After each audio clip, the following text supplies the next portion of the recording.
సైనికులుగా పనిచేయడానికి సహోదర సహోదరులందరికీ కృతజ్ఞతలు తెలియజేస్తున్నాం. దేవుడి కోసం పనిచేయాలి అనే ఒక ముఖ్య ఉద్దేశంతో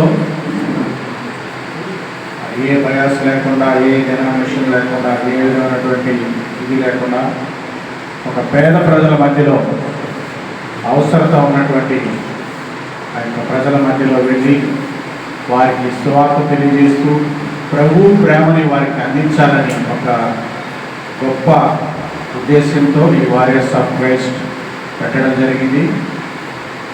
అందులోనికి వచ్చిన ప్రతి ఒక్కరికి ఆ యొక్క ధన్యవాదాలు తెలియజేస్తున్నాం. అలాగే మమ్మల్ని కూడా ఆ యొక్క టీంలోనికి ఆహ్వానించినందుకు ఈ టీం మెంబర్స్కి, ముఖ్య కార్యదర్శి గారికి, అలాగే మిగిలిన వారందరికీ ప్రత్యేక ధన్యవాదాలు.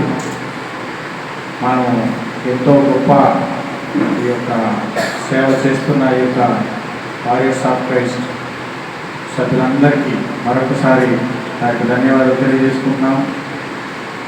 అన్నిటికంటే మరి ముఖ్యంగా క్రీస్తు సువార్త చెప్తున్నప్పుడు యొక్క వారియర్స్ ఆఫ్ క్రైస్ట్ తరఫున సేవను ప్రారంభించినటువంటి డాక్టర్ రజీష్ గారు కూడా నా ధన్యవాదాలు తెలియజేస్తున్నాను. ఎందుకంటే దేవుడు తనకిచ్చినటువంటి దర్శనాన్ని బట్టి, వాగ్దానాన్ని బట్టి తాను 10 సంవత్సరాలుగా స్థిరపడి దేవుల్లో అదే విధంగా కంటిన్యూ చేయడంతో దేవుడు కృప చూపించి నిజంగా దేవుడి ప్రణాళిక లేకుంటే ఇంత దూరం కూడా రాదు. అయినా కూడా దేవుడి చిత్తము ఉంది కనుక దేవుడు తన దాసుని ఎన్నుకొని ఒకవైపు తన యొక్క వృత్తిని జరిగించుకోవచ్చు, మరి తన వృత్తి కంటే ఎక్కువగా దేవుని సేవ పట్ల ఆసక్తి కలిగిన వ్యక్తిని దేవుడు నాకు పరిచయం చేశాడు. మరి వాళ్ళు చేసినటువంటి యొక్క నిస్వార్థమైనటువంటి ఈ సేవలో మరి ప్రతి విషయంలో కూడా అకౌంటబిలిటీ, యథార్థత, విశ్వాసమైన ముఖ్యమని చెప్పారు. అన్నిటికంటే కూడా నాకు నచ్చింది ఏంటంటే సేవ కంటే పవిత్రత ముఖ్యమైనది, గొప్పది అంటారు. నిజమే. మరి ఊహించిన సందర్భాలు ఎన్నో ఉంటాయి. అయితే 2014లో ఈ పరిచర్య ప్రారంభించబడి 2017లో రిజిస్టర్ చేయబడి 2024వ సంవత్సరంలో 10వ యానివర్సరీ ఎంతో గ్రాండ్గా దేవుడు జరిగించినాడు. ఈ 10 సంవత్సరాల్లో అనుభవంలో నేను 10 సంవత్సరాలు లేను ఇక్కడ, దాదాపు ఒక 3 సంవత్సరాలు అవుతుంది WOCకి వచ్చి.